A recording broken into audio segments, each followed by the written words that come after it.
तर मालेगाव मनपातल्या या सामूहिक नमाज पठण प्रकरणामध्ये आता विविध प्रतिक्रिया यायला लागल्यात आणि किरीट सोमय्या यांनी मुख्यमंत्री देवेंद्र फडणवीस यांना या संदर्भातलं एक पत्र दिलंय।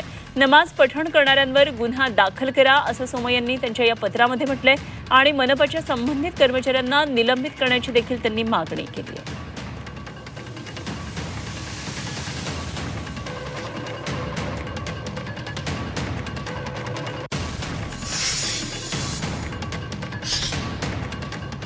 आता मालेगाव महापालिकेच्या कार्यालयात कर्मचारी आणि नागरिक जाहीररित्या नमाज पढायला लागले आहेत आणि त्याचा व्हिडिओ पण व्हायरल केला जात आहे। मी महापालिका व पोलीस अधिकाऱ्यांचे आज बोललो आहे। मुख्यमंत्री महोदयांना पत्र लिहून मागणी केली आहे, या सगळ्या कर्मचाऱ्यांना ताबडतोब निलंबित करा आणि ज्यांनी अशा प्रकाराने सरकारी इमारतीत नमाज पढायची सुरुवात केली आहे त्यांच्यावर गुन्हा FIR दाखल करा। गावामध्ये परिस्थिती कशी आहे, तिकडचा रोड कसा आहे, तिकडे इन्फ्रास्ट्रक्चर कसं आहे, तिकडे गार्डन्स आहेत का, तिकडे कचरा रस्त्यावरती पडलेला आहे, पाणी त्यांना शुद्ध भेटत आहेत का, हे सगळे मुद्द्यांवरती चर्चा असली पाहिजे। हा जे देश आहे, या देशामध्ये बरीच धर्माची लोक आहेत आणि आपला आपला सण आपल्या हिशोबाने साजर करत असतात।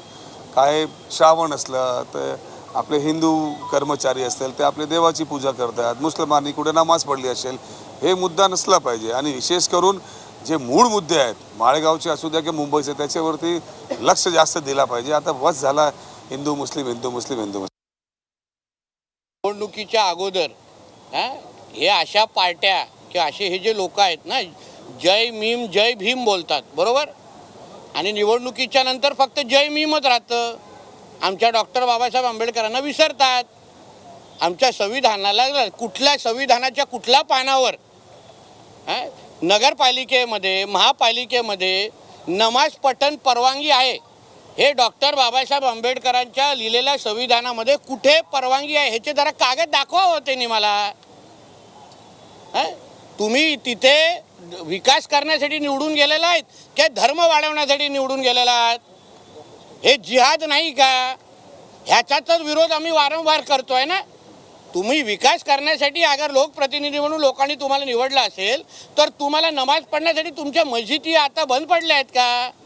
तिथे टाळ्या लावल्या आहेत का की तुम्हाला महापालिकेमध्ये मग आम्ही उद्या आमचा हिंदू राष्ट्रामध्ये मग आम्ही प्रत्येक महापालिकेमध्ये भगवद्गीता वाचायला सुरू करतो ना। मग हिरव्या सापाने थोबाड उघडू नये मग तुम्ही केलं तर चालतं आणि आम्ही केल्यावर मग देखो ये हिंदू मुसलमान कर रे। मग आता काय झालंय?